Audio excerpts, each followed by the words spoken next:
With the active nature with which people were interested in knowing my take on this film, I quickly acknowledged and understood that the emotions are at an all-time high regarding the topics that this film focuses on. The movie The Kerala Story, directed by Sudipto Sen, comes at a time where political, cultural and religious discourse and debates have become quite common through films. This has led to most people segregating even reviewers as left-wing or right-wing, dependent on the films that they love or hate. Irrespective of the current environment, I went in for this film with a clean slate and trying to understand whether it effectively tells a gruesome and disturbing story of three women being converted to Islam, a calculated indoctrination to extremism so that the individuals can be used by ISIS for their terrorist activities. The film is loosely based on the events that occurred in the life of Nimisha, her alias being Fatima, who was one of the four girls who traveled to Afghanistan between 2016 and 2018 and is currently languishing in an Afghan jail with her child. The film focuses on three women who join nursing college and slowly and steadily come under the influence of Asifa, played by Sonia Balani, a radical Muslim who teaches them that the only true purpose of life is to embrace Islam. How this relationship that starts presumably with friendship transitions to become a brainwashing and the horrible consequences that the girls have to face forms the storyline of the Kerala Story. As the movie does focus on very sensitive subjects, and I'm sure the comment section is going to be filled with opinions and probably accusations as well, I'm going to focus on several aspects of the storyline, and you also do chime in with your thoughts regarding the movie. One is immediately introduced to Ada Sharma as Shalini Unnikrishnan, as she is recounting what exactly happened to her from the time that she got admission in nursing college.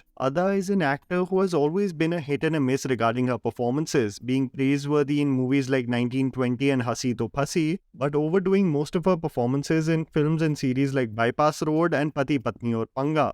She really does try in this film in order for us to empathize with her anguish, but I feel like the trauma of this film would have been further heightened and communicated with even more conviction if it had a more capable lead actor. Her expressive eyes do a lot of the talking, but her Hindi with a twang of the Malayalam accent seemed extremely forced rather than organic. What's even worse is that Shalini as a character is portrayed to be the most blissfully unaware adult who does not even have basic knowledge about things surrounding her, and more on that later. I want to mention one thing that has been floating around regarding this film, and that is the exaggerated number of 32,000 girls being converted and joining ISIS, and this number has been the biggest point of debate, almost being used as a central point in an argument for those who oppose the film. And while the number has presumably been removed from the trailer and the makers have stuck to the case of the three women that the movie focuses on, this is a bit confusing as the makers still present the number 32,000 and more in the concluding moments of the film. It still does not deny the fact that the existence of conversions aimed at extremism still exist. The problem was definitely exaggerated by the makers for shock value, and the U-turn has only happened due to the valid arguments people posed against it, but that cannot be the sole reason why you believe that the problem that the movie focuses on simply does not exist, because that would be living in denial.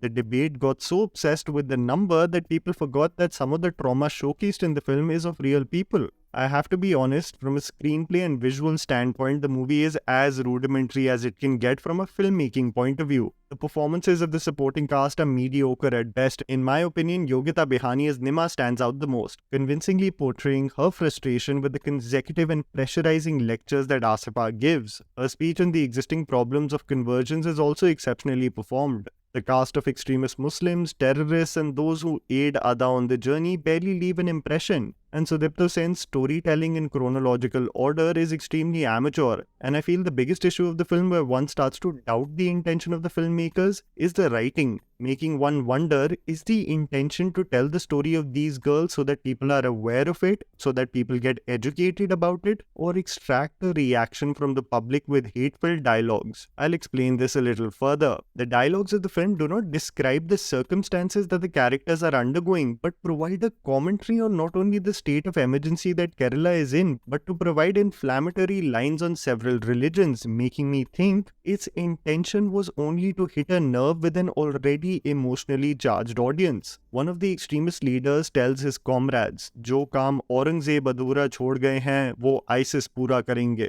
Asifa, while trying to influence the Hindu girls, belittles all the gods, saying what kind of a god is Ram that he lets his wife get abducted and needs the help of an entire Vanar Sena. She belittles Krishna in saying, "Har jagah Ras Leela rajata hai, tumhara Bhagwan." All of this is presented for shock value, and it becomes an overkill of wanting to not only brainwash the characters in the film but the audience sitting in the theater too. You enter the nursing college and it has Free Kashmir slogans and celebrates Osama bin Laden. Kerala is presented as a state that is in dire need of help. While the problems with conversion is an ongoing reality, Kerala is described as a time bomb pe baitha hua hai, bacha lijiye use. This is where a character like Shalini and her naive nature almost becomes laughable. Basic concepts of praying before eating and the concepts of heaven and hell are something she is not privy to. Even a non-practicing Hindu will tell you the basics of prayers and how one atones for their sins. Every dialogue of Asifa is presented with a scary background music, and the sound effects are whips to further enhance the point of her evil intentions,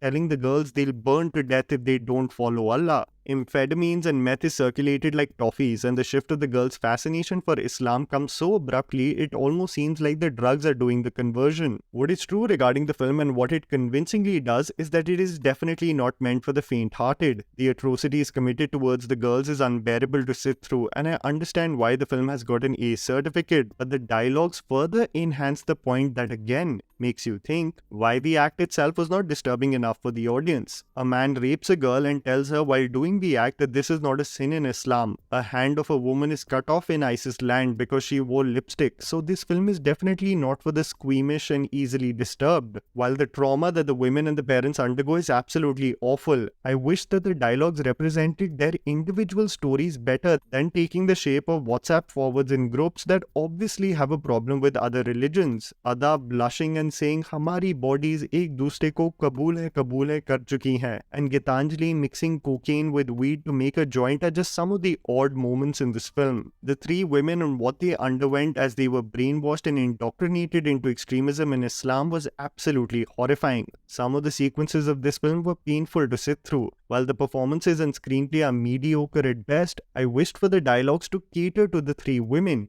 their stories, and not for the lines to be filled with blasphemous general statements that will charge the audience into believing all people of a particular religion are the same. The nuance to mention the extremist elements being the problem is missing, and a little detailing for the same would have been ideal. The Kerala story is a heartbreaking tale that, in my opinion, just deserved better storytelling. And that was the video, guys. Write down in the comments below what you thought about the movie.